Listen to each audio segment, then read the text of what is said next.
Muchos cristianos en la actualidad y aún personas que no conocen de Dios citan ese famoso texto de Romanos 8:31. Es más, se lo saben de memoria, aquel texto que dice: si Dios es por nosotros, ¿quién contra nosotros? Es un texto muy conocido, es una promesa muy poderosa. Y la pregunta es: ¿qué tan cierto es esto? ¿Tiene alguna condicionante? Es decir, que se cumple esa promesa en mi vida. Seguramente muchos de nosotros a veces nos hemos hecho la pregunta: ¿por qué si Dios está conmigo? ¿O por qué si Dios pelea por mí, estoy experimentando derrotas en mi vida? ¿Por qué cuando cito la palabra que dice que si Dios está de mi lado, nada puede hacerme frente, pero estoy viviendo una vida de derrotas continuas?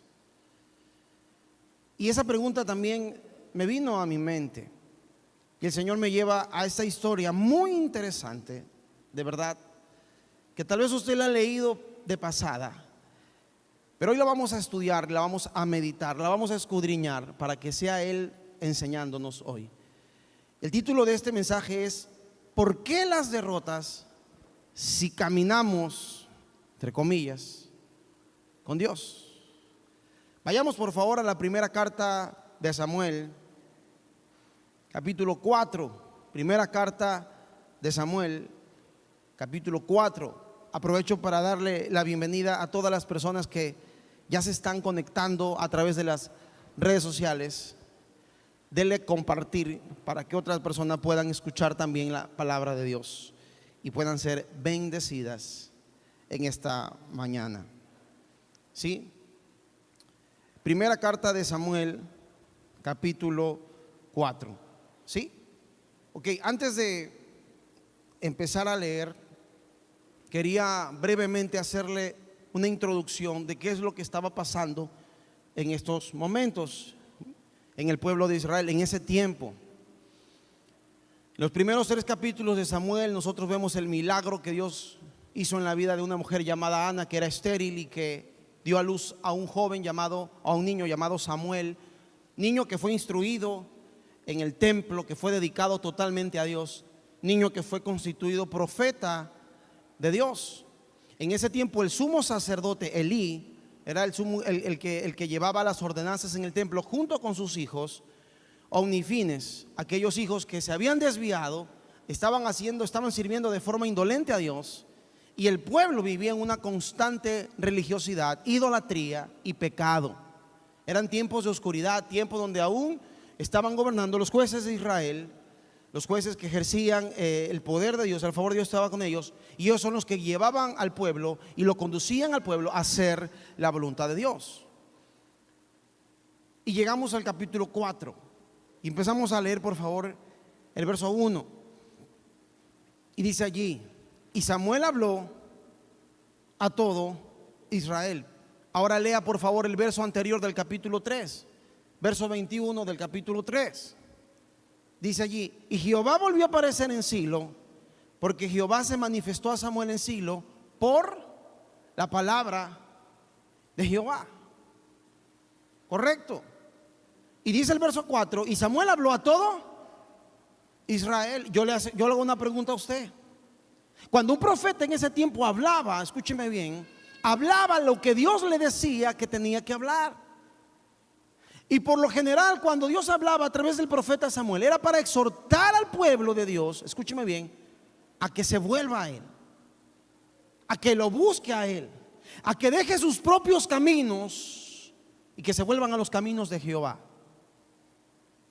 Ese era, por lo general, lo que Dios quería del hombre, y es lo que Dios quiere en la actualidad de nosotros: que dejemos nuestros caminos, que dejemos nuestras formas de pensar y que caminemos conforme lo que Dios quiere. Dice el verso 4, verso 1 del capítulo 4. Y Samuel habló a todo Israel, porque aquel tiempo salió Israel a encontrar batalla a los filisteos. Y acampó junto a Ebenezer, y los filisteos acamparon en Afec. Vamos a ir despacio. ¿Quiénes eran los filisteos? Eran los enemigos acérrimos de los israelitas. Ustedes se acuerdan que hace un tiempo hablamos de Sansón, cuando Dios utilizó la vida de Sansón para acabar con muchos filisteos. Cuando Sansón, al final de sus días, en el ocaso de su vida, pues Dios lo usó para poder destruir el templo en el cual estaban congregados allí los filisteos, y murieron muchos filisteos. Pero aún así, la mano de los filisteos prevalecía sobre el pueblo de Israel, es decir, los gobernaban, los tenían subyugados, eran prisioneros, y por lo general ese pueblo vivía experimentando pérdidas y derrotas. Eran esclavos de sus enemigos. Y resulta que Samuel había hablado al pueblo de Dios, le había dado las palabras de Dios, y este pueblo al parecer no había comprendido lo que Dios quería en sus vidas. Sale a enfrentar a su enemigo. Dice que ellos habían acampado en Ebenezer, que significa roca de ayuda, y los filisteos acamparon en Afec, que significa ayuda. Tenían muchos campamentos los filisteos en algunas de sus ciudades. Los filisteos tenían 5 ciudades donde tenían sus 5 gobernadores, sus 5 distritos. De esa forma ellos estaban organizados. Eran enemigos que no eran de ese lugar, habían venido de otro lugar. Y escúcheme bien, eran enemigos apoyados por el gobierno de Grecia en ese tiempo, porque Grecia le había vendido armas a los filisteos. Los filisteos tenían ejércitos bien armados, con sus cascos, con sus escudos, con sus espadas. En cambio, los hebreos eran muchos números, pero no tenían armas. Y dice que el verso 2, los filisteos se presentaron a la batalla a Israel. Dice ahí: y trabándose el combate, Israel fue vencido delante de los filisteos, los cuales hirieron en la batalla en el campo como a 4,000 hombres. Y ahí podemos ver la primera derrota que experimenta el pueblo de Dios cuando sale a enfrentar a sus enemigos. Y me hago la pregunta yo: ¿por qué Israel fue derrotado? Eso es lo que sucede muchas veces en la vida de los creyentes actuales. Vienen a la casa de Dios, escuchan la palabra que sale de parte de Dios, del profeta, del predicador, del pastor, del líder, pero salen a la batalla. Escúcheme bien, cuando yo hablo de la batalla, yo no me refiero a que usted está en guerra. La Biblia dice que nosotros constantemente tenemos un enemigo invisible que está como león rugiente buscando a quien devorar. Y ese es Satanás, el enemigo, el adversario, el engañador, como usted lo quiera llamar. Y muchas veces se nos olvida a nosotros que estamos en una guerra, y pensamos que estamos de vacaciones, y pensamos que el camino de Dios es color de rosas. Es un retiro a un resort, 7 días, 6 noches, con todo pagado.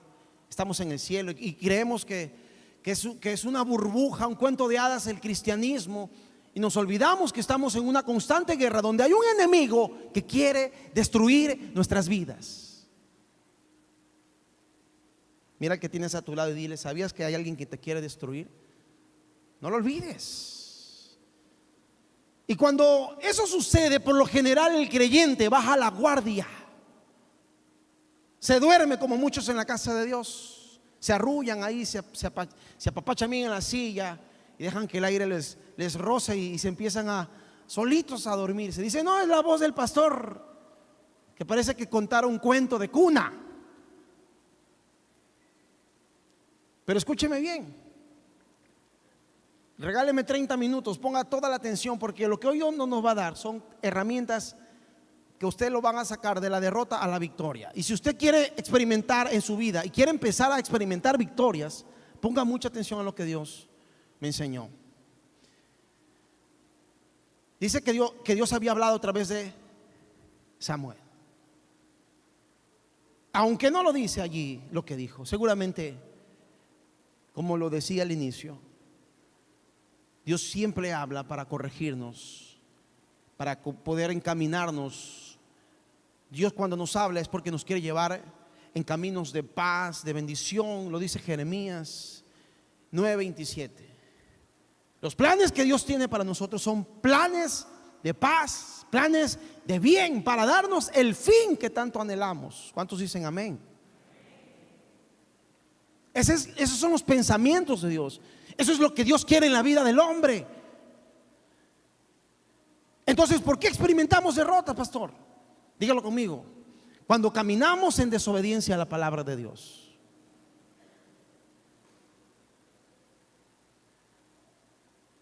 Usted puede venir a la iglesia y escuchar la palabra todos los días que aquí se predica, pero lo que va a marcar en su vida una diferencia, lo que va a ser evidente en su vida una victoria, es si usted decide, obedecer lo que Dios dice.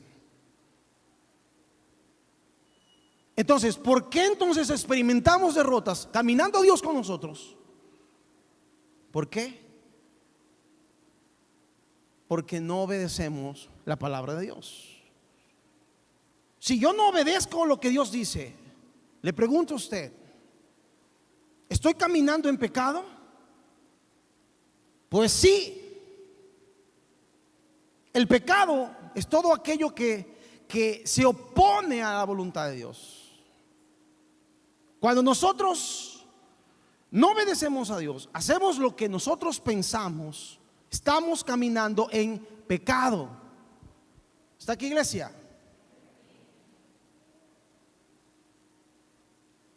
Este pueblo estaba caminando en pecado. Dios le hablaba a través del profeta y aún así hacían caso omiso a las palabras del profeta. Es la misma actitud de muchos creyentes hoy en día. Dios le está hablando a través del pastor, Dios le está hablando a través del predicador, Dios le está hablando a través de un mensaje en la radio, a través de un mensaje en la televisión, pero hace caso omiso a las palabras de Dios. Yo le pregunto, ¿usted piensa que Dios se le va a presentar así físicamente y visualmente le va a hablar? ¿Tan importante nos creemos que queremos que Dios nos hable así cara a cara? Dios tiene sus formas. Démosle gracias a Dios que hoy estamos aquí escuchando la voz de Dios. ¿Sabe por qué? Porque Dios nos ama. Y si Dios te ha traído hoy a este lugar para hablarte sus palabras, yo solo soy un instrumento, hermano. Dios quiere que tú escuches con atención, porque Él no quiere que tú camines en derrotas. El pecado, escúcheme bien, hermano, trae maldición. Todos conocemos la historia del pueblo de Israel cuando fueron a subir a la batalla contra los de Jai. Y uno de los del pueblo de Israel había tomado un lingote de oro y unas túnicas allí y las había guardado en su campamento, cuando Dios había dicho que no tomen nada de ahí. Y desobedeciendo la orden de Dios, eso es pecado. Eso fue pecado. No era el lingote, era el desacato a la orden de Dios. Y ese desacato a la orden de Dios trajo para el campamento derrota. Está aquí. El pecado en tu vida, escúchame bien, trae maldición a tu casa, trae maldición a tu tienda y a tu campamento, trae maldición a tu congregación. Por eso es que muchas veces nuestra familia no llega a Dios, porque no sacamos, como decía la semana anterior, lo cojo del camino, no lo enderezamos, porque no corregimos en nuestro caminar. Y esa es una razón fundamental por la cual experimentamos derrotas. Mira, usted podrá tener muchos recursos, Usted podrá tener muchas capacidades, usted podrá tener todas las de ganar en una batalla, y aún así terminará en derrota. Porque muchas veces se nos hace agua algo que ya lo teníamos ahí en la mano. ¿A cuántos les ha pasado? No, pero ya el trabajo era mío. No, pero ya ese dinero era mío, ya lo tenía ganado.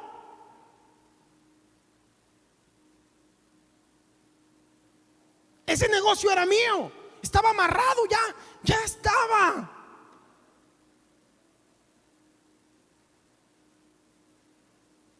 Y al final vemos la derrota. Y eso es muy interesante. Si nosotros seguimos en ese continuo va y ven, llevando nuestra vida cristiana de esa manera, jamás experimentaremos las victorias que Dios quiere darnos. ¿O usted piensa que Dios es un Dios de derrotas? ¿A quién le gusta perder? ¿A usted? Porque a Dios no le gusta perder. Pero debe comprender algo, querido amigo y hermano que nos visita esta mañana. Si no sacamos lo anatema del campamento, no experimentaremos victorias. Este pueblo fue derrotado, mataron a 4,000 de sus hombres. Este pueblo se regresó con el rabo entre las piernas, derrotado. La derrota trae pérdida. ¿Y sabe por qué? Nos preguntamos eso. Porque el pecado trae ceguera espiritual. Y yo me pregunto cuántos estarán experimentando este tipo de derrotas en su vida, haciéndole este tipo de preguntas a Dios.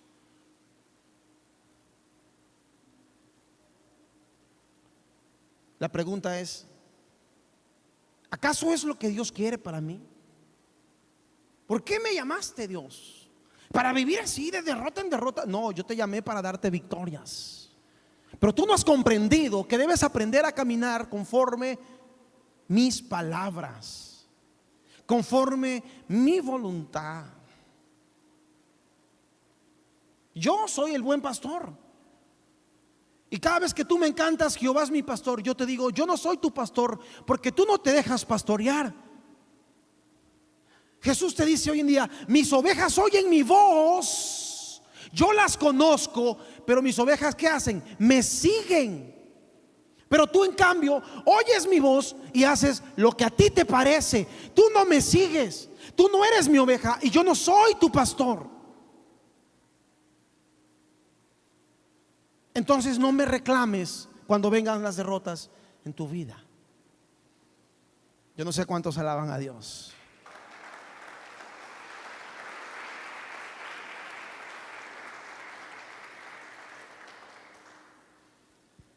Eso es tremendo, hermano. Estamos calentando porque lo que viene aún es más revelador e impactante. Agárrese bien, hermano. Agárrese bien. Está en su silla, agárrese bien. Se puede caer para atrás. Cuando alguien le dice agárrese bien, es porque va a recibir una noticia impactante. ¿Sí? Agárrese bien. No se deje caer para un lado. Leamos lo que sigue adelante, el verso 3. Experimentaron la derrota y ellos regresan al campamento. Y dice: cuando volvió el pueblo al campamento, los ancianos de Israel, los líderes de Israel, dijeron, mira qué dijeron: ¿por qué nos ha herido hoy Jehová delante de los filisteos? Escúcheme bien, el mismo verso en la versión NTV dice: ¿por qué permitió el Señor que nos derrotara nuestro enemigo? Es el título del mensaje.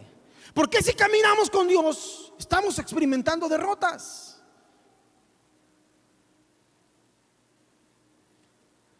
Sigamos leyendo. Y dice el verso 3: traigamos a nosotros de Silo donde hablaba Dios, donde estaba el tabernáculo, donde estaba el profeta, traigamos desde Silo el arca del pacto de Jehová, para que viniendo entre nosotros nos salve de la mano de nuestros enemigos. Wow, esto es poderoso. Y déjeme explicarle algo. El arca del pacto, los que alguna vez vieron Indiana Jones allá en los años 80, en una de esas películas salió el arca del pacto. Bueno, una réplica, una copia, una imagen muy similar. Usted la puede ver hoy en día en internet, que era un cofre con 2 querubines, ¿no? Todo bañado en oro, donde estaban los 10 mandamientos, y estaba la vara de Aarón que reverdeció, y donde dice la palabra que Dios descendía en ese cofre, en esa arca. El arca del pacto simbolizaba la presencia de Dios. El pueblo podía acercarse a hacer sus sacrificios delante de la presencia de Dios, que representaba el arca del pacto. El arca del pacto simbolizaba la presencia de Dios. Y tal vez este pueblo leyó lo que dijo el libro de Josué, cuando dice que ellos marcharon con el arca del pacto frente a Jericó y Dios se manifestó de forma gloriosa. Entonces los líderes dijeron: hoy, ya sé. No, primero llegaron y se lamentaron por su derrota, pero empezaron a buscar la forma más rápida de encontrar victoria. Y eso es lo que pasa con muchos creyentes hoy. Están buscando atajos para llegar a la victoria. Dígalo conmigo: con Dios no hay atajos. Hoy el ser humano se ha vuelto un hombre tan, ¿cómo se puede decir? Estamos viviendo en un sistema tan globalizado del consumismo. Esa es la palabra, el consumismo, donde todos queremos así, rápido. Vamos a un banco, queremos algo rápido. Llegamos a la casa: esposa, mi comida, ¿a qué pasó? ¿A qué hora está? Todos queremos rápido. Venimos a la iglesia y queremos que el servicio se acabe. Eso no sucede aquí, perdón, eso sucede en otro lado. Y así estamos. Queremos todo rápido, todo fast food. Y creemos que estamos en el McDonald's. Y en la vida espiritual sucede lo mismo. El hombre busca lo más fácil para alcanzar victorias. Pero este pueblo no se detuvo a pensar. Hicieron una pregunta abierta: ¿por qué Dios permitió que nuestros enemigos nos derrotaran? Pero no hubo reflexión. Escúcheme bien. Cuando hay reflexión, uno se detiene a pensar: ¿qué estoy haciendo mal? Y lo que llegó al pensamiento de estos líderes, los ancianos de Israel: aquí tenemos una solución rápida. Rápida. El arca del pacto es la presencia de Dios. Sí. El arca del pacto representa la presencia de Dios. Sí. ¿Ustedes se acuerdan cuando Josué salió y derrotó Jericó y los muros cayeron? Sí. Iban a los sacerdotes con el arca del pacto. Sí. Entonces, ¿por qué no hacemos lo mismo? A ver si nos resulta el truquito de Josué. Está aquí. Y así hay muchos creyentes hoy en día copiando sistemas de otros, creyendo que porque Dios lo hizo con otros de una forma, lo va a hacer con usted de la misma forma. Su nombre.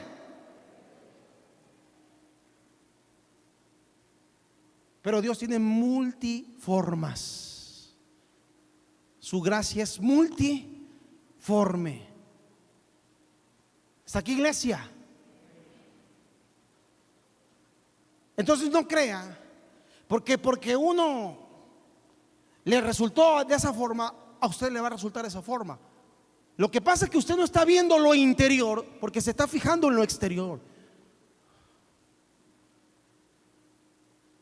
Usted no sabe el proceso de esa persona, lo que lo llevó en poco tiempo o en mucho tiempo o en un tiempo determinado a ver la gloria de Dios en su vida, a ver victorias en su vida.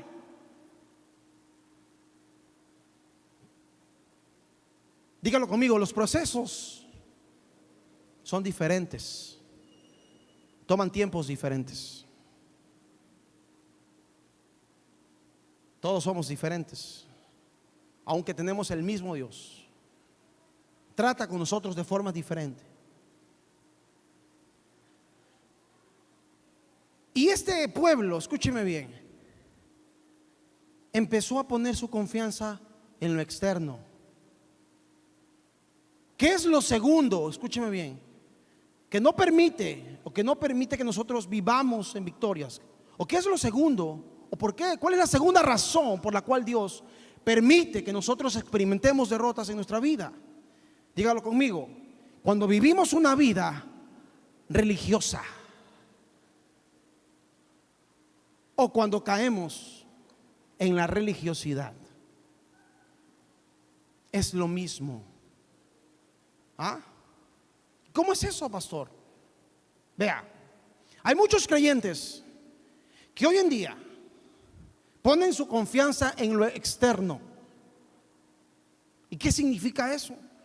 Bueno, como hoy congregué, hoy vine a la iglesia, entonces hoy Dios me va a bendecir. ¿Está aquí, iglesia? Como este mes diezmé, o este mes no me va a faltar nada. Seguro muchos piensan así. Porque yo le estoy sirviendo a Dios, no me va a pasar nada. No sé cuántos están en este lugar. ¿Por qué no dice amén? Pastor, es que yo sí pienso así, pero me da vergüenza reconocerlo. Y ese es el pensamiento de muchos hoy en día. Y están cayendo en la religiosidad.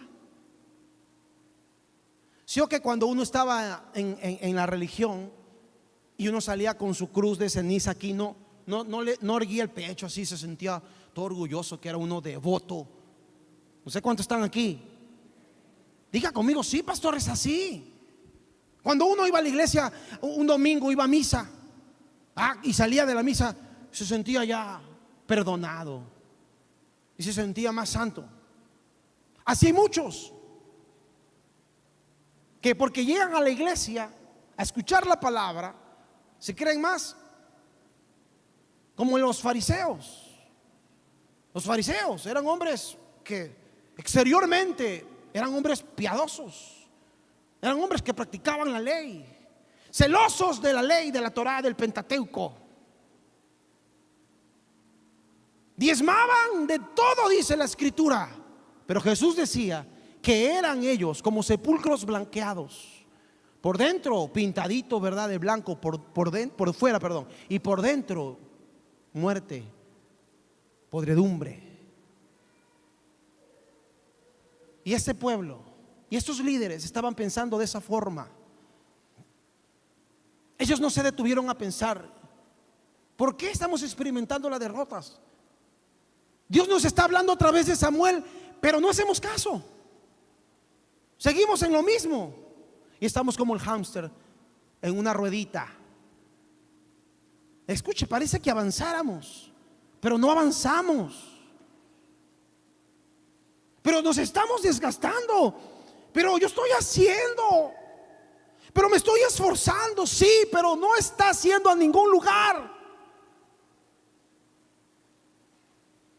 Estás girando en la misma rueda. Y yo te hago una pregunta, hermano. ¿Quieres vivir así toda la vida? ¿Hasta cuándo? ¿Hasta cuándo? Y a veces teniendo allí la revelación, hermano, escrita, viendo el claro ejemplo de Israel, nosotros caemos lastimosamente. Yo creo que va a ser más intolerable el juicio de Dios sobre aquellos que, habiendo recibido la gracia de Jesucristo, teniendo la palabra de Dios en sus manos y haciendo caso omiso a ella, el castigo va a ser más severo. Hermanos, esto es muy interesante. ¿Sabe qué? Yo me hacía una pregunta, ¿no? En ese tiempo, los pueblos paganos, como los filisteos, ellos llevaban sus imágenes, sus ídolos a la batalla. Ellos tenían a Dagón como Dios. Hay muchos, ¿verdad? Cuando uno estaba en el mundo, en la billetera llevaba la imagen de un santito y eso lo protegía, y uno decía: yo me voy con este santito a todos lados porque me protege. Otros cogían un rosario y lo amarraban allí en el retrovisor del auto y pegaban afiches y stickers en su carro: y Dios me guarda, y Jesús mi amigo fiel, y Dios guarda mi camino, y que la virgencita del cual me guía, y que la virgencita del quinche me salva, y todo eso de allá. Y son amuletos, religiosidad externo. Y así hay muchos creyentes. Yo voy con mi Biblia bajo el brazo a todos lados: ella me guarda, ella me protege. Yo la pongo, la abro ahí en mi casa para que los demonios se espanten. Pero yo vivo una vida totalmente desagradable a Dios. Y este pueblo pensaba igual: vamos a traer el arca porque el arca es el símbolo de la presencia de Dios, y Dios no ha perdido una batalla. Él es Jehová de los ejércitos y seguramente nos va a dar la victoria. ¿Está aquí, iglesia? Esta gente, escúcheme bien, empezó a pensar como los paganos, creyendo que el poder de sus divinidades estaban inseparablemente asociados con sus imágenes, o que el poder de esos dioses residían en las imágenes. Vuelvo y repito, como muchos hoy, en el día de hoy. La Biblia no es un amuleto, hermano. Usted puede tener la Biblia abierta en su carro y le van a robar el carro y la Biblia. Usted puede tener la Biblia abierta en su casa y va a haber manifestaciones demoníacas en su casa si usted no quita el pecado de su casa. Entonces no nos engañemos, decía el apóstol Pablo: no erréis. Usted puede ser un muy servidor de Dios. Usted puede estar aquí 8 de la mañana, salir 8 de la noche y no vivir bajo la voluntad de Dios, y va a experimentar derrotas. ¿Está aquí, iglesia? Oiga, esto es tremendo, hermano.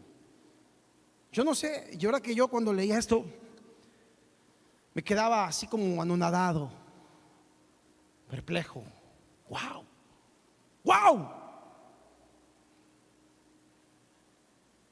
Esta gente decía: bueno, como yo estoy haciendo algo por Dios, Dios tiene la obligación de ayudarme. Dios nos va a salvar de los filisteos, porque vamos a llevar el arca del pacto y Dios nos va a dar la victoria.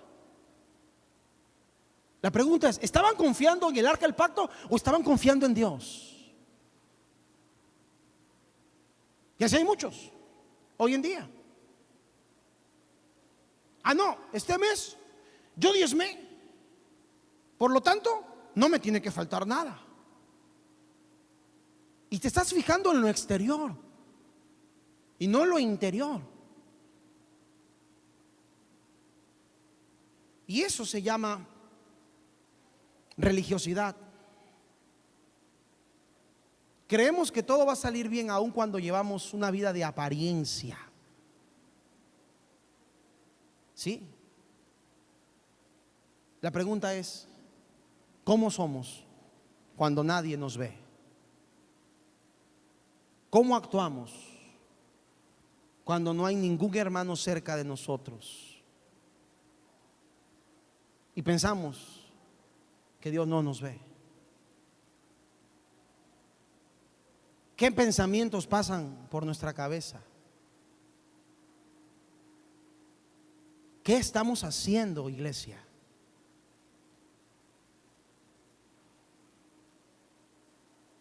Y llevamos una vida de apariencia religiosa, donde la gente piensa que somos santos.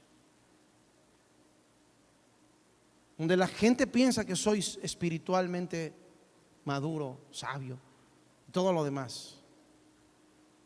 Pero Dios conoce el verdadero camino el que llevamos.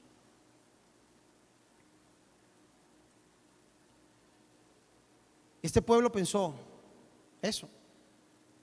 Pusieron su fe en las observaciones o en las observancias ceremoniales.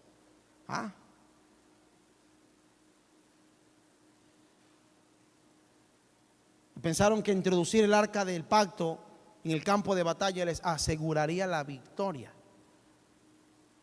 Oiga, créame que eso es tremendo. Imagínese usted pensar que estamos haciendo todo bien para Dios. Qué buen servicio tuvimos hoy, qué excelente servicio el de hoy. Todo salió bien, todo salió wow. La pregunta es, ¿cómo estamos delante de Dios? ¿Sí? Y hoy día que muchos se desesperan por ser usados por Dios, sí, por ser usados, por ser vistos, o por servirle a Dios. Se desesperan tanto hoy en día por ser usados. Y se nos olvida lo que decía Pablo a Timoteo: procura presentarte aprobado por Dios, como un obrero que no tiene nada de qué avergonzarse, que usa bien, escuche bien, que usa bien la palabra de Dios, no como los hermanitos de cierta iglesia que cogen la Biblia como Satanás y siempre están excusándose sus errores con la Biblia. No sé cuántos alaban a Dios. Está dura esto, pastor. ¿Verdad que esto está duro? Dura es esta palabra. ¿Quién podrá soportarla? Sí, es cierto, pero es necesaria. Es vital. Como un procedimiento quirúrgico a corazón abierto. Es necesario que Dios nos hable. Siga leyendo conmigo, por favor. Verso 4. Y envió el pueblo a Silo, y trajeron de allá el arca del pacto de Jehová de los ejércitos, que moraba entre los querubines.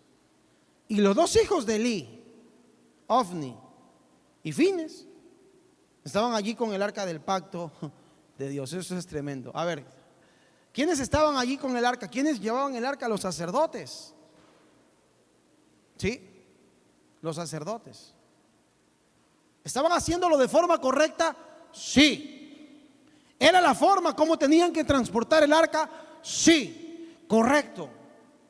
Los sacerdotes eran los aptos, los elegidos, por así decir, los llamados a administrar ese servicio. Y ellos tenían que, si el arca tenía que salir del tabernáculo, los sacerdotes eran los únicos que podían llevarlo. Entonces, aquí estaban dos figuras que usted conoce la historia. ¿Cómo andaban ellos? Léalo en el capítulo 1 y capítulo 2, allá en su casa. Aquí no, en su casa usted puede, pero yo se lo resumo, se lo resumo. Ellos eran hijos de Elí, sacerdotes, pero que con las cosas de Dios hacían lo que les daba la gana. Sí, hacían lo que les daba la gana. Ellos, de la ofrenda que llevaba el pueblo, muchas veces ellos metían mano. Ellos comían. Ellos presentaban a Dios lo que les daba la gana. Ellos manejaban de una forma horrenda las cosas santas de Dios. Sí, hasta ese punto estaba este pueblo. Pero parecía ceremonialmente, ¡ay, qué bonito se ve! Uy, mira cómo los sacerdotes llevan el arca, qué lindo. Aplaude, aplaude, la gloria a Dios, aleluya. Ay, mira qué santo Dios, alábalo a Dios porque Cristo vive. Oh, sí, gloria a Dios, qué bonito la ceremonia. Cómo los sacerdotes llevan el arca, así tiene que ser, ¿verdad? Amén, gloria a Dios. Y la pregunta es,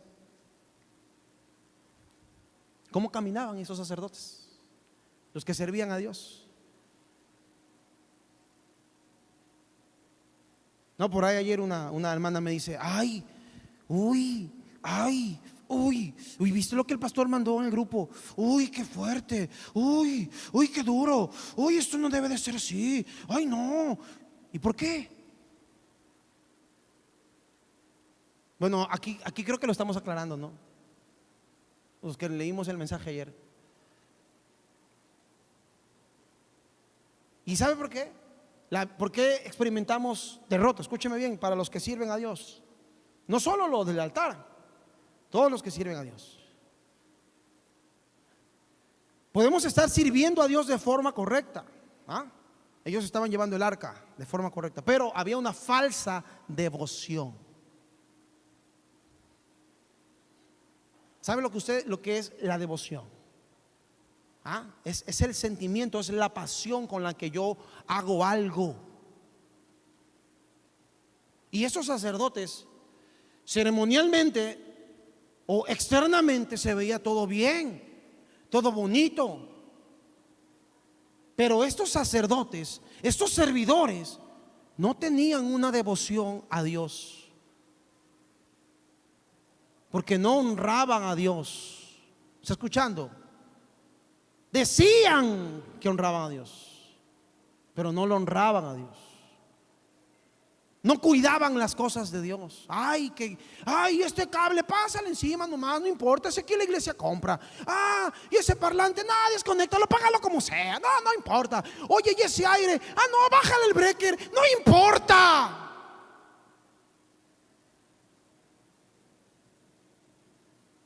Y la silla la rompí, no importa, la iglesia comprará otra. Santo. Y así vivimos. Creyendo que estamos haciendo las cosas correctamente. Pero si en nuestra casa se rompe algo, primerito, ay, mi amor, llama, tienes que comprarme esto. No sé cuántos alaban a Dios.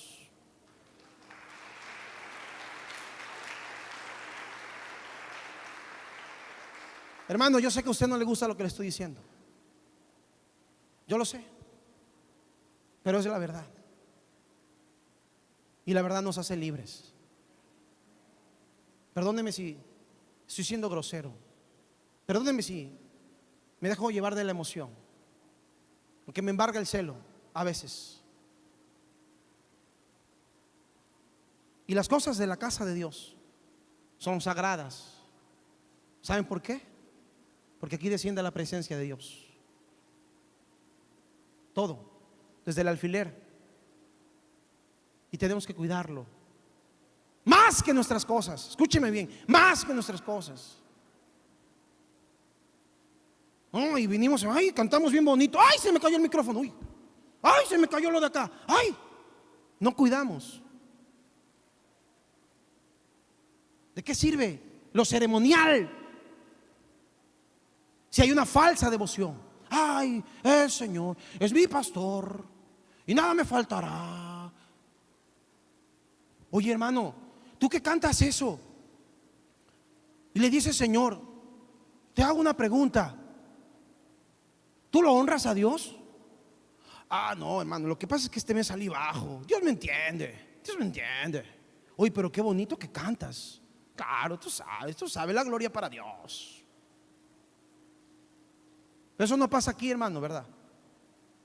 Eso no pasa aquí, eso pasa en otros lugares. Qué bonito danzan. Wow, sí. Oye, ¿y cómo te va con tus dos enamorados? Ni te digo, ñañita.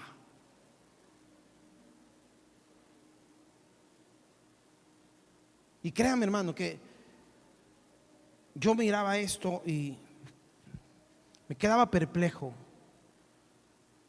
de ver cómo Dios me decía y me hacía entender cosas que pasan hoy en día. Están pasando. Están pasando. Y la pregunta es, ¿hasta cuándo? Y ahí estaban ese par de servidores, de líderes, de siervos, sacerdotes, que tenían una falsa devoción, pero bueno, ahí de una forma correcta, ahí sí lo estaban haciendo correcto. No, y ellos iban allí todos sacando pecho, y ahora sí, la victoria es de Dios, ahora sí vamos a ganar, porque tenemos el amuleto de la buena suerte, el arca. Y ese era el pensamiento. Cuando usted honra a Dios y cuando usted diezma a Dios, escuche, usted lo hace pensando que nada le va a faltar, le va a faltar todo, porque no lo está haciendo con la verdadera intención, sino lo está haciendo con una falsa devoción.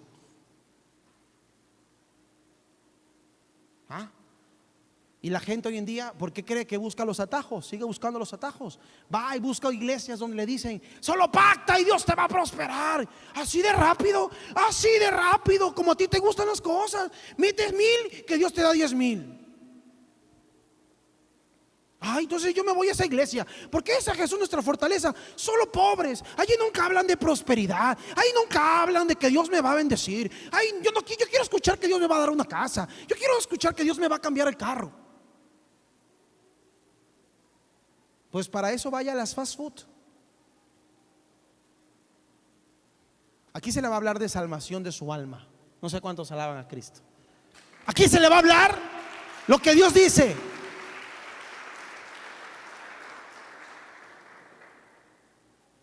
Iglesias al gusto del cliente. Hoy en día hay así.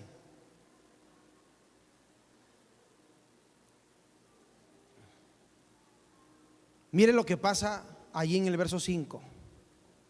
Hoy recibamos por el verso 5, pastor. Ay, Dios mío, Señor, qué lento que se ha hecho en la mañana hoy. ¿Hasta qué hora hablará este flaco? 5. Aconteció que cuando el arca del pacto llegó al campamento, vea, ahí está. Todo Israel gritó con tan gran júbilo que la tierra tembló. Ahí está la presencia de Dios. Ay, que está la presencia. Ay, mira qué lindo la presencia de Dios. Qué emoción, ¿no?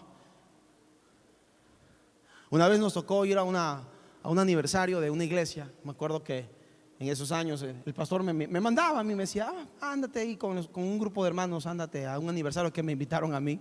Anda tú ahí, haz representación. Y me acuerdo que fuimos a una vez, un aniversario de una iglesia X. Y bueno, entonces algunos hermanos se han de acordar de esa experiencia. Fue hace muchos años. Y yo recuerdo, ¿no?, que estaban ahí como que alabando a Dios, todo bien bonito, pero como que le faltaba emoción, ¿no? Le faltaba emoción, ¿no? Así hay muchos que piensan que porque la gente no salta, no se tira de cabeza, no vira la cabeza como el exorcista, y entonces dice, aquí no está Dios, aquí falta emoción, aquí falta el fuego. No. Entonces llega por ahí una salmista. Llega una salmista, ¿no? Y los sugieres empezaron a recogerle sillas así, a empilarlas, así, un pilo aquí, un pilo acá, y abrieron cancha. Llegó la del fuego, llegó el arca. Llegó el arca, ahora sí va a haber emoción. Oiga, y esa salmista empezó, ¿no? Y medio cantó 2 palabras y la gente. Y luego la salmista era, y empezó así, y cae, y la gente, ay, me toca a Dios. Perdóneme que se vea jocoso. Y así estaba el pueblo de Israel. Ahí viene el arca, ahora sí vamos a ganar. Y dice que temblaba y que la tierra temblaba. Emoción, no convicción. Si ahora sí vamos a ganar. La emoción a veces nos traiciona. ¿A cuántos les ha traicionado la emoción? ¿A cuántos? ¿A usted no? Ya, perdón, yo pensé que no era de carne y hueso. La emoción. Pero Dios no nos llama a caminar bajo emoción. No, y ahí cuando ya la salmista salió y a una hermana hasta una cachetada le dieron así, que se daba de vuelta, le dieron así, ay, ¿qué pasó que me pegaron? Esa hermana se va a acordar bien porque recibió una cachetada santa. Yo no sé cuántos alaban a Dios, hermano. ¡Alábalo! Ay, qué bueno, pastor. Sigue contando chistes, que se está poniendo más bonita la prédica. No. No le vengo a contar chistes. Ahora sí regresamos vamos al texto. Ay, no, otra vez, pastor. Ya no me dé. Diga gracias, Dios, porque estoy aprendiendo. Gracias, Dios, porque quieres que corrija. Y mira, se llenaron de emoción. ¿Sí? Escúcheme bien. El hecho de que haya emoción no significa que está la presencia de Dios allí. No significa. No significa. Porque pero pastor, estaba el arca. Espérese un ratito, no corra. Ya va a ver por qué no estaba la presencia de Dios allí. Como en muchos lugares hoy, la gente hace temblar la tierra de emoción, pero no está la presencia de Dios. Póngale cuidado. Entonces dice el verso 5, ¿no? Que todo Israel gritó con tan gran júbilo. ¡Ay, un grito de júbilo! ¡Gloria a Dios! Que la tierra tembló. Verso 6. Cuando los filisteos oyeron la voz de júbilo, dijeron: ¿qué voz de gran júbilo es esta en el campamento de los hebreos? Oye, ahí está el fuego, allá vamos, allá está la presencia, vamos, y aquí está Jesús, nuestra fortaleza, ahí no grita nadie, todos son barcos, allí nadie dice amén, vámonos, que aquí no está la presencia de Dios, vamos al campamento de allá, mira que ahí dice campamento fuego de Dios, allá hay otro, mira, apostólico del nombre de Jesús, allá hay otro, ministerio internacional de las 5 estaciones y niveles. Aquí, iglesia.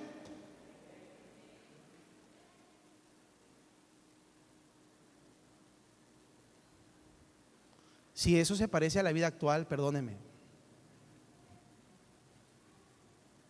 Yo digo, ¿no? ¿De qué sirve tanta emoción? Bueno, ya, aquí hay manifestaciones. Vamos a asumir que la presencia está aquí, que nos hace danzar, que lo puede hacer, que la presencia nos puede hacer saltar. Sí, lo puede hacer. Lo vemos bíblicamente. David danzó con una pasión, con un fervor para Dios. Se despojó de su vestidura de rey, se quedó allí con su traje de lino, como un sacerdote más, y allí danzaba, y las danzarinas iban atrás, y allí era algo diferente. Pero si mi vida está en oscuridad, si el ministerio no camina, si mi vida espiritual está estancada, pregunto, ¿de qué sirve la emoción? ¿Para qué me beneficia? ¿Para contentarme un ratito y luego salir sin entendimiento? ¿Seguir caminando en una doble vida? ¿No corregir mi camino y seguir así viviendo? No. Dice que los filisteos se hicieron esa pregunta y luego dice que supieron que el arca de Jehová había sido traída al campamento. Y los filisteos tuvieron, es como decir hoy día, los demonios tiemblan, lo decía el pastor, los demonios hoy tiemblan, pero los cristianos no tiemblan. Los demonios tienen temor de Dios, reverencia. Jesús le decía, Pablo le decía al demonio, calla. El demonio callaba. Aquí el ujier le dice, hermano, haga silencio. Déjame conversar. No sé cuántos alaban a Dios. Si se da cuenta. Si se da cuenta. Somos más irreverentes que los demonios a veces. Y los enemigos que no eran pueblo de Dios tuvieron miedo. Uy, ahí vino la presencia de Dios, el arca del pacto. Y mira cómo decían ellos. Verso 7. Dijeron: ¡ay de nosotros! Pues antes de ahora no fue así. O sea, siempre le ganábamos y eso, nunca traían su amuleto. Ahora han traído su amuleto. Ahora vamos a perder. ¿Y qué hizo esta gente? ¡ay de nosotros! ¿Quién nos librará de la mano de estos dioses poderosos? Ellos no conocían a Dios y pensaban que era como un dios de ellos, pagano así. Estos son los dioses que hirieron a Egipto con toda plaga. Mira, ya le conocían a Jehová. Wow. Pero mira lo que hicieron estos bandidos. Esforzaos, oh filisteos, y sed hombres, para que no sirváis a los hebreos como ellos han servido a vosotros. Sed hombres y pelead. Mira, qué tenacidad, qué bravía, valentía de estos hombres. Y así es el enemigo cuando ya te ve que andas viviendo en derrota. El enemigo no sale huyendo, escúcheme bien, aun cuando le saques tu amuleto, aun cuando vengas y no, aquí yo tengo mi camiseta cristiana, no, aquí yo tengo mi brazalete cristiano, no, aquí tengo la cruz, ve. Mira, ve. Aquí está la cruz, esa me protege. Yo tengo el pececito lo tengo a sticker en mi carro. Nada, hermano. ¿Sabes lo que va a hacer el enemigo? El enemigo se va a levantar con más fuerza para terminar de acabarte.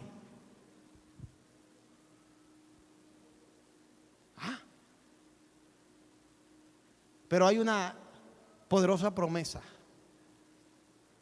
pelearán contra ti, pero no te vencerán. Pero eso sucederá cuando yo camino como Dios quiere.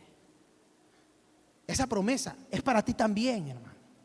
No es para los pastores, no es para los más ungidos. No, esa promesa es para todos los que creen.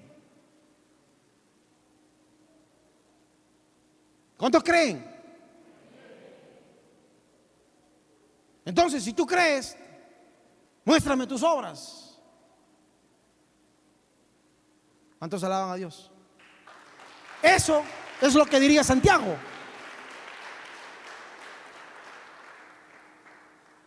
Ya termino, hermano, estoy aterrizando el avión. Téngame paciencia, 5 minutos. Oiga, mire usted la actitud del enemigo. Salió más bravo, ¿no? Vamos a portarnos como varones. A ver, ¿dónde están los varones? Acá estamos. ¿Quiénes son los filisteos? Vamos a derrotar a los hebreos, no importa. No le va a servir el amuleto. Una vez un hermanito me contó, él se ha de acordar, un testimonio. Dice que un día que iba caminando y no sé dónde andaba. Yo me recuerdo nomás que me dijo que los ladrones lo cogieron así, literalmente lo alzaron de patitas y le quitaron hasta las monedas. Y él los reprendía, ¿verdad? Él seguramente se va a acordar. Y a veces nos puede pasar. Y a mí me ha pasado. Hemos experimentado derrotas cuando no estamos haciendo la voluntad de Dios. Y usted ahí va a poder ver así como lo ven en las películas y va a querer decir que el demonio que salga, pero el demonio se le va a reír, va a estar más fuerte que usted. Mire, y es interesante esto aquí. Ya termino. Pelearon, verso 10. Pelearon pues los filisteos, e Israel fue vencido. ¿Qué pasó? Fueron derrotados. Y huyeron cada cual a sus tiendas, y fue hecha muy grande mortandad. Y pare la oreja. ¿Cuántos murieron en la primera derrota? ¿Cuántos mataron? 4,000. Mire cuántos murieron ahora. Cayeron de Israel 30,000. Imagínese usted, 30,000 muertos. Oiga, si nosotros no corregimos a tiempo, las derrotas que vamos a experimentar van a ser mayores. Escúcheme bien. Hay derrotas pequeñas, duelen. Y yo le hago una pregunta. ¿Qué duele más? ¿Un golpe o una fractura? Los que se han fracturado algún hueso me lo podrán decir. Pero aquí le viene una más fuerte. A ver, un cólico renal. Ay, eso sí mata, pastor. O un dolor de parto. Duele más. Y ahora, ¿qué duele más? ¿4,000? ¿Haber perdido a 4,000 o haber perdido a 30,000? ¿Cuánto dolor? ¿Cuánta pérdida? Por no entender, escúcheme bien, por no entender que con Dios no hay atajos, por no entender que lo único que quiere Dios es que caminemos bajo obediencia. Esto es, no sea, créame que yo se lo digo con mucha humildad. Dios nos ama. Dios nos ama. Dios te ama. Y Él no quiere que tú experimentes más derrotas, más grandes en tu vida, más pérdida, más dolor. Mire, cuando nosotros caminamos en desacato a la palabra, habiéndola oído, escúcheme bien, habiéndola oído, ¿no? Dios nos ha dado inteligencia, a usted capacidad de razonamiento, a nosotros somos hechos a su imagen y semejanza.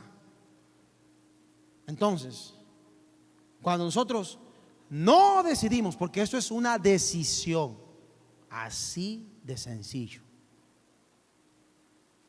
Cuando tú a tu hijo le dices, verás, si a las 10 de la noche no estás aquí en casa, te fajo. 10:01, te fajo. Y tu hijo, bueno, mamá, está bien, entendió, correcto. Pero ¿por qué llega a 10:05? ¿Por qué llega a 10:10? Es porque mamá es tarde para irarse. Mamá es grande en misericordia. No sé cuántos alaban a Dios. Y así actuamos con Dios. Tentamos a Dios. Tentamos a Dios.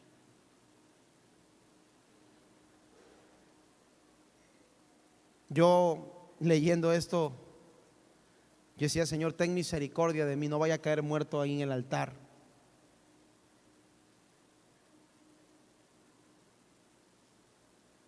En cualquier momento, hermano, Dios nos puede juzgar.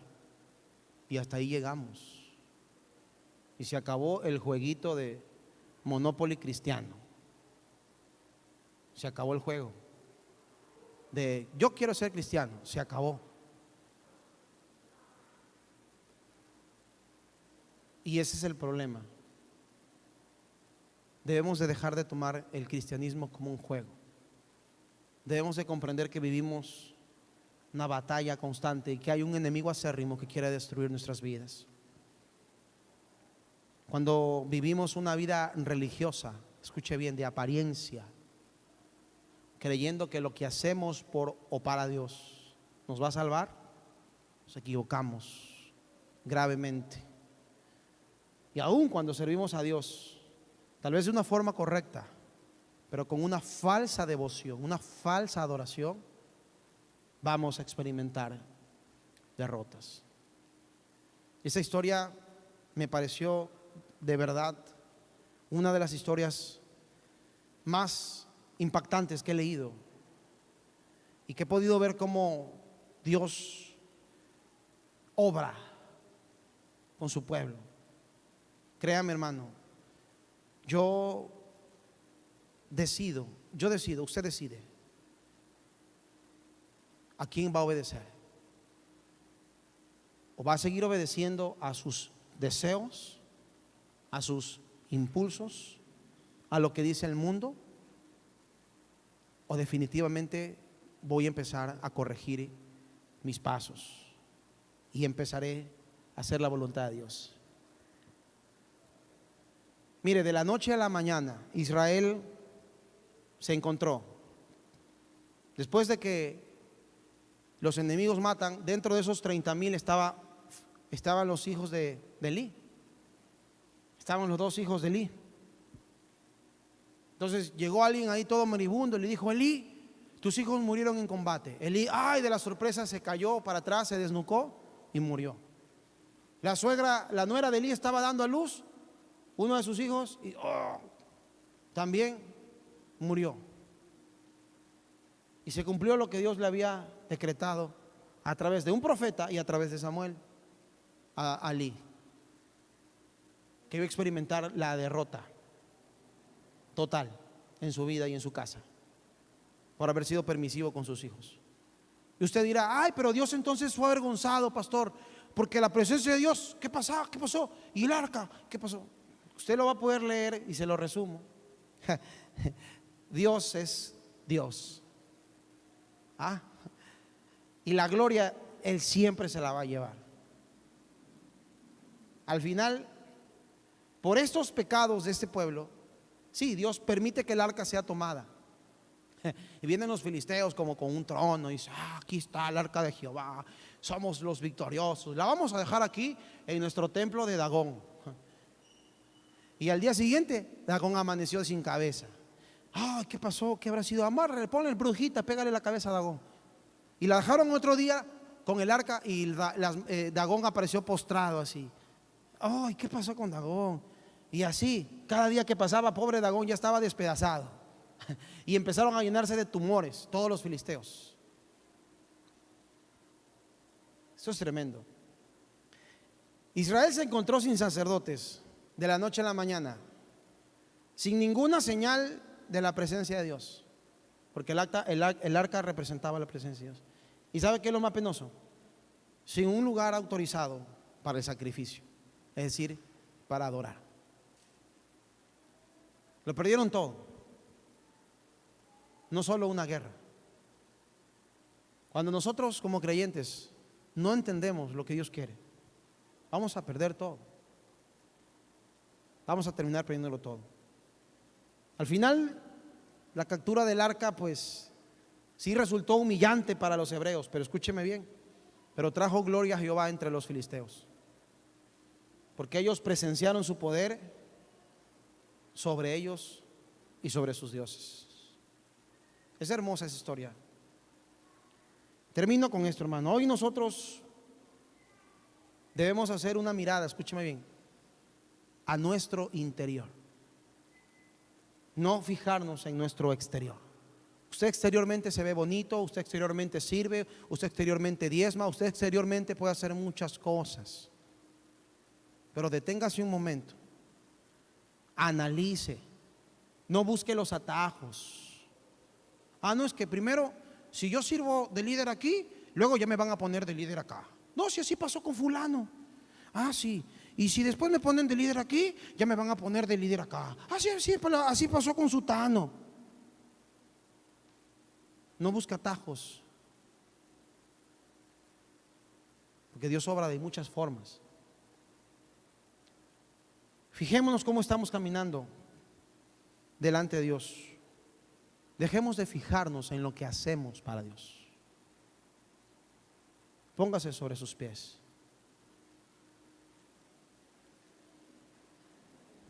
Póngase sobre sus pies.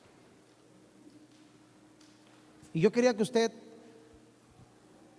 ahí donde está, no voy a llamar a nadie, escuche bien, pero sí quería invitarlo a que reflexionemos, que podamos detenernos de verdad y reflexionemos.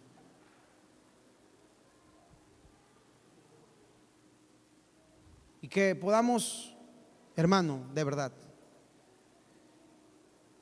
usted conoce cuáles son las derrotas que ha experimentado o que está experimentando. ¿Por qué no me sale esto? ¿Por qué, Señor, no me sale lo de acá?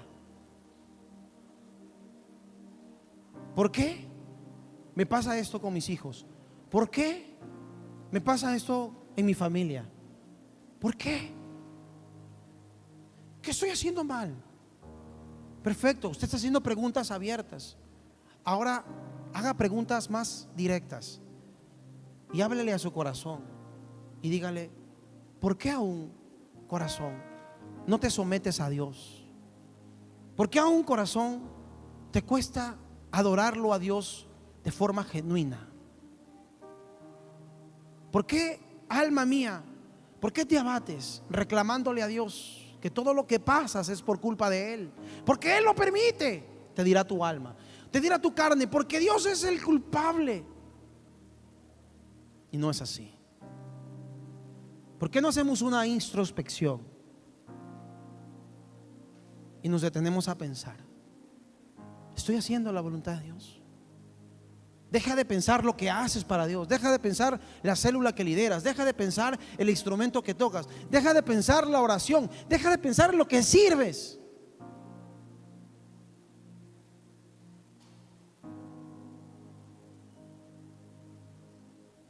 Estoy seguro, hermano, que Dios no quiere que vivamos en derrotas.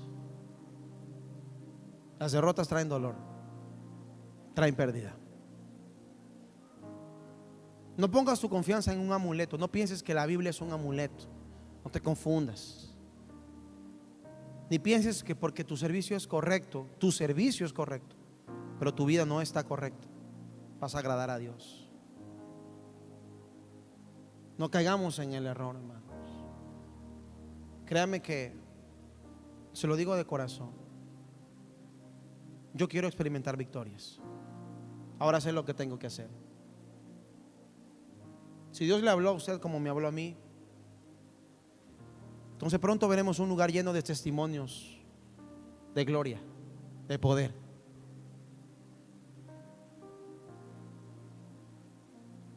Nuestro campamento tal vez está contaminado. Hemos llevado lo anatema a nuestro hogar, a nuestra familia. Y pensamos que sí, es verdad que la situación está difícil. Es verdad que no hay trabajo. Es verdad. Es verdad. Pero ¿sabe qué? Yo conozco un Dios que en medio de la nada sustentó a un pueblo. En medio de la nada, en un desierto donde no había Supermaxi, donde no había bolsa de valores, donde no había un mercado. Ese Dios, el que te sacó de Egipto, el que te escogió, el que te dio un nombre, el Dios que te llamó, hoy te está llamando nuevamente. Hoy está hablando a tu vida y te dice: hijo mío, hija mía, escucha mi voz. Si oyereis hoy mis palabras, no endurezcas vuestro corazón. Ya no quiero que vivas en derrotas. Ya no quiero que vivas de las migajas de otros.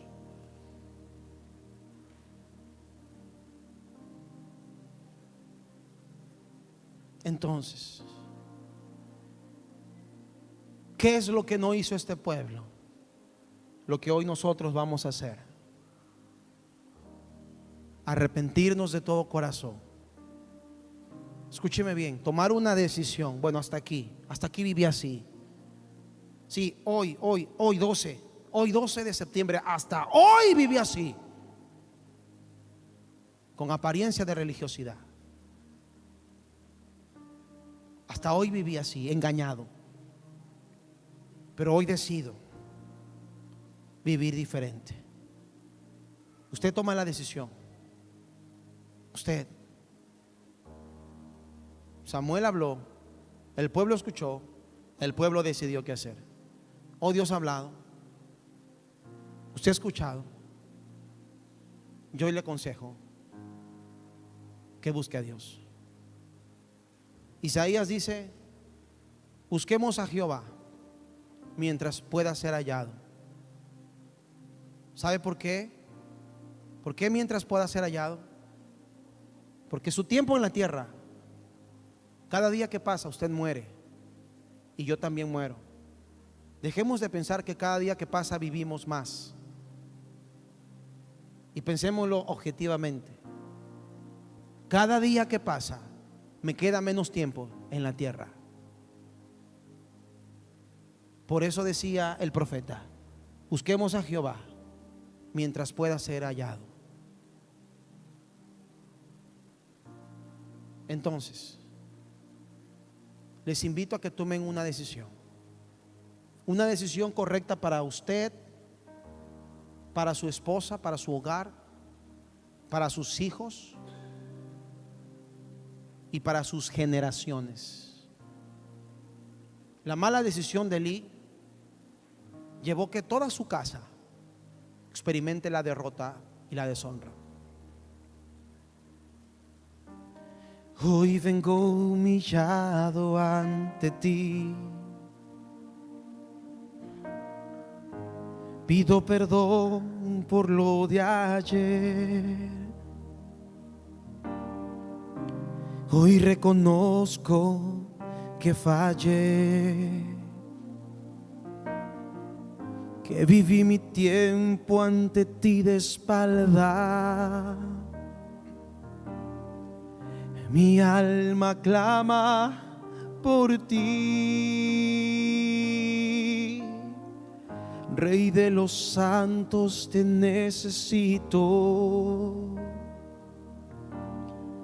Señor, tú sabes que me haces falta,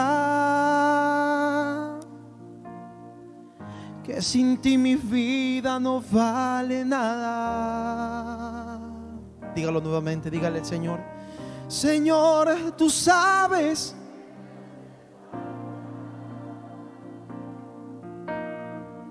que sin ti mi vida no vale